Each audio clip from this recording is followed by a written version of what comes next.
नमस्कार दोस्तों। तो आपका फिर से स्वागत है हमारे चैनल में, जहां पे आज हम बात करने जा रहे हैं नोएडा, ग्रेटर नोएडा और यमुना एक्सप्रेसवे एरिया में रियल इस्टेट इन्वेस्टमेंट, जो कि काफ़ी अट्रैक्टिव लगता है। तो यहाँ पे क्यों है अट्रैक्टिव? स्पेशली जो एयरपोर्ट डेवलपमेंट है, फिल्म सिटी है, मेट्रो है, एक्सप्रेसवे की कनेक्टिविटी की वजह से है। लेकिन यहाँ पे सबसे ज़्यादा लोग गलती भी करते हैं इन्वेस्टमेंट में, क्योंकि यहाँ पे मार्केटिंग बहुत ही ज़्यादा एग्रेसिव हो रखी है। कुछ चीज़ें आप लोगों को गलत तरीके से प्रेजेंट की जाती हैं, कुछ चीज़ों का आपको बहुत ध्यान रखना होता है कि अगर हमें मार्केट में इन्वेस्टमेंट करना है तो किन चीज़ों का हमें ध्यान रखना है, क्या चीज़ें हमें अवॉइड करनी है और किन चीज़ों को कंसीडर करके हमें अपना इन्वेस्टमेंट आगे को करना है। तो सबसे पहले हम लोग बात करेंगे कि इम्पोर्टेंट चेक्स क्या-क्या हैं। तो सबसे पहला है लैंड टाइटल और अथॉरिटी अप्रूवल। आपको ये पता होना चाहिए कि प्रोजेक्ट जो है वो किस अथॉरिटी के अंदर आता है, लीज होल्ड प्रॉपर्टीज़ हैं या फ्री होल्ड प्रॉपर्टीज़ हैं, बिल्डर के पास सारी चीज़ों के अप्रूवल्स हैं या नहीं हैं। दूसरा पॉइंट आता है बिल्डर की फाइनेंशियल हेल्थ क्या है। बिल्डर अगर अच्छी तरीके से काम कर रहा है तो उसके प्रीवियस डिलीवरीज क्या-क्या हैं, कोई लिटिगेशन तो नहीं है बिल्डर के ऊपर, उसके ऊपर कोई बहुत ज़्यादा डेब्ट तो नहीं है, ये सब सारी चीज़ें हमें पता करनी पड़ती हैं। तीसरी जो सबसे इम्पोर्टेंट चीज़ है लोकेशन रियलिटी वर्सेस मार्केटिंग। जैसे लोग कहते हैं कि जेवर एयरपोर्ट सिर्फ 10 मिनट में, 10 मिनट ये सिर्फ एक मार्केटिंग वर्ड है। आपको ये देखना पड़ेगा कि किस लोकेशन पे आपका प्रोजेक्ट है, वहाँ से एक्चुअल दूरी कितनी है, एग्जिस्टिंग रोड कनेक्टिविटी किस तरीके से है, मेट्रो प्रपोज्ड है, सैंक्शनड है, किस फेज़ में है, ये सब सारी चीज़ों का आपको ध्यान रखना पड़ेगा। स्कूल, हॉस्पिटल्स के एरिया क्या-क्या हैं। चौथा आता है कि आप किस तरीके की कैटेगरी में आप इन्वेस्टमेंट करना चाहते हैं। आप प्लॉट में करना चाहते हैं, फ्लैट में करना चाहते हैं, कमर्शियल में करना चाहते हैं। तो ये सब चीज़ों का भी आपको ध्यान रखना है कि प्लॉट में अगर जाते हैं तो किस टाइप का एप्रिसिएशन मिलेगा, क्योंकि इसका लो मेंटेनेंस है। काफ़ी लॉन्ग टर्म इन्वेस्टमेंट में अगर आप जाते हैं तो अच्छा ग्रोथ कर सकते हैं, लेकिन इस एरिया में काफ़ी सारी इल्लीगल प्लॉटिंग भी हो रही है, रजिस्ट्री इशू हो रहे हैं। इवन येडा जैसे अथॉरिटी डेवलपमेंट में भी कई सारे स्कैम्स हो चुके हैं। फ्लैट की अगर हम बात करते हैं तो हमें ये देखना पड़ेगा कि उस एरिया में रेंटल इनकम क्या होगा, हमारा एप्रिसिएशन क्या मिल रहा है, जो हमारे प्रपोज्ड लेआउट्स, प्रपोज्ड प्लान हैं, उनका डेवलपमेंट किस फेज़ में है, क्या चलने वाला है।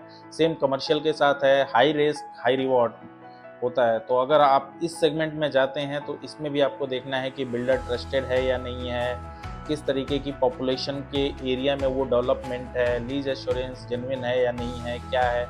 जो भी रिटर्न का 12%, 15%, 18% का रिटर्न, एश्योर्ड रिटर्न की बात करते हैं, वो आपके लिए एक रेड फ्लैग हो सकता है, तो ये भी ध्यान रखना है।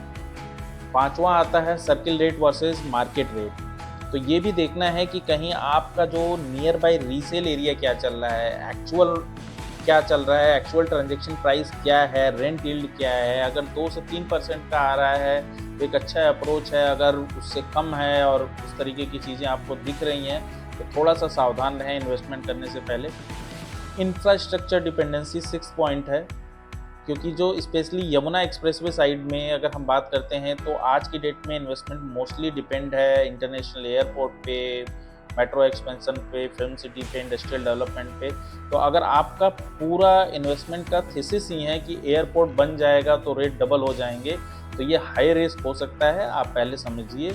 क्योंकि इंफ्रास्ट्रक्चर में डिले हो सकता है, तो आपको ये समझना बहुत ज़रूरी है कि जिस एरिया का डेवलपमेंट है उसके बेस क्या हैं और किस तरीके से वो चीज़ें डेवलप हो रही हैं। तो हम अगला बात करने जा रहे हैं कि क्या चीज़ों को हमें अवॉइड करना चाहिए।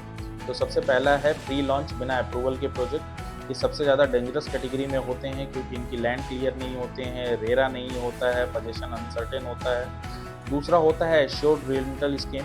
तो इसमें हर महीने जो गारंटीड इनकम का प्लान है, मोस्टली ये अनसस्टेनेबल होता जा रहा है और लोगों को इन्वेस्टमेंट के अगेंस्ट उनका रिटर्न नहीं मिल रहा है।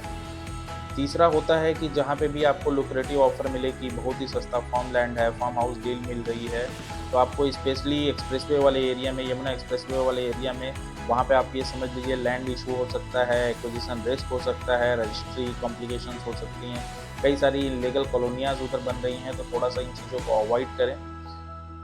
चौथा है केवल ब्रोकर एडवाइस पे ना जाएँ। कई सारी चीज़ों को आप खुद चेक करें, रेरा है, रजिस्ट्री, कंस्ट्रक्शन, लीगल पेपर्स के बारे में आप खुद समझिए कि क्या चल रहा है। अंडर कंस्ट्रक्शन प्रोजेक्ट है और विदाउट एस्क्रो डिसिप्लिन अगर मैनेज किया जा रहा है तो भी एक नो है, क्योंकि चीज़ों का पता नहीं होता है, बिल्डर बायर मनी को दूसरे प्रोजेक्ट्स में यूज़ करते हैं और वो पहले का प्रोजेक्ट फँस जाता है, तो इन सब चीज़ों को आपको अवॉइड करना चाहिए। कंस्ट्रक्शन लिंक पेमेंट प्लान है, बेटर होता है क्योंकि आपको दिखता है सारी चीज़ें कि उस हिसाब से चल रही हैं या नहीं चल रही हैं, तो थोड़ा-सा इस पे अच्छे से रिसर्च करके आपको आगे बढ़ना चाहिए। सेफ इन्वेस्टमेंट अप्रोच लेके चलना चाहिए। अगर आप फर्स्ट टाइम इन्वेस्टर हैं, तो प्रेफ़र कीजिए कि रेडी टू मूव फ्लैट्स या कमर्शियल्स लीजिए, ऑक्यूपेंसी सर्टिफिकेट जिनका अवेलेबल हो, एग्जिस्टिंग सोसाइटीज़ हों आस-पास, एग्जिस्टिंग रेंटल डिमांड हो, ताकि यहाँ पे थोड़ी सेफ्टी बनी रहती है फर्स्ट टाइम इन्वेस्टर की। अगर आप लॉन्ग टर्म हाई ग्रोथ चाहिए, तो आजकल कई सारे स्कीम्स आ रहे हैं, कई सारे नए प्रोजेक्ट्स आ रहे हैं जिनको आप अंडर कंस्ट्रक्शन में लीजिए। अगर बेटर लोकेशन, बेटर प्राइसिंग मिलती है आपको, लोकेशन एडवांटेज मिलता है, कल को जब वो एरिया डेवलप होगा तो आपको एप्रिसिएशन भी उसी हिसाब से एक अच्छा मिलेगा। और आप सबसे पहली बात कि अगर आप इस प्रोसेस में जाते हैं तो एक चेकलिस्ट ज़रूर बनाइए जिसको आपको स्ट्रिक्टली फॉलो करना है। उसमें कई सारी चीज़ें मेंशन होती हैं, रेरा के बारे में, लेआउट अप्रूवल के बारे में, लैंड अलॉटमेंट, लीज डीड, कई सारे हैं, position, timeline, builder buyer agreement, draft क्या है, ये सब सारी चीज़ों को आप समझिए और उसके हिसाब से बना के चलिए। एक सिंपल रूल फॉलो करिए आप कि अगर आपको लग रहा है कि बहुत अग्रेसिव रिटर्न प्रॉमिस हो रहा है और अर्जेंसी क्रिएट की जा रही है कि लास्ट फ्यू यूनिट है, लास्ट फ्यू यूनिट है, तो यूजुअली हाई रिस्क हो सकता है। तो कई सारी चीज़ों को आप समझिए और आप खुद इवैल्यूएट कीजिए कि आपको यहाँ पे इन्वेस्टमेंट करना है या नहीं करना है, या रिस्क है तो कितना रिस्क है। हम बता सकते हैं, इम्प्लीमेंट आप ही को करना है। Thank you.